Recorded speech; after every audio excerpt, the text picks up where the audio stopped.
मुकु आयरित बांधी मेरे मित्रा हेरी लनी दारद मंगला मुकु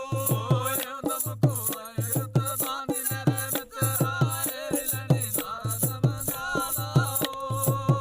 नमस्कार मत दिनारी अपने गद्दी कम्युनिटी रे लोग करे अक फरमाइश छुगर दीजिए गद्दी गाना तुसा कोई ना पाऊ चले आज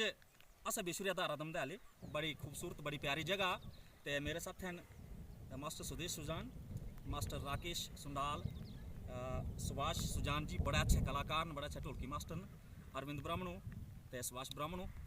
ते गद्दी गाना दा रदम दाली रे ऊपर अक पेश करूँगा नु अच्छा लगा तो ज़्यादा को ज़्यादा शेयर करें। ओ ये मुकु आयरित बांधी मेरे मित्रा हेरी लनी दारद मंगला ओ ये मुकु आयरित बांधी मेरे मित्रा हेरी लनी दारद मंगला ओ हेरी लनी दारद मंगला मेरे मित्रा हेरी लनी दारद मंगला ओ हेरी लनी दारद मंगला मेरे मित्रा हेरी लनी दारद मंगला ओ ये मुकु आयरित बांधी मेरे मित्रा हेरी लनी दारद मंगला ओ ये मुकु आयरित बांधी मेरे मित्रा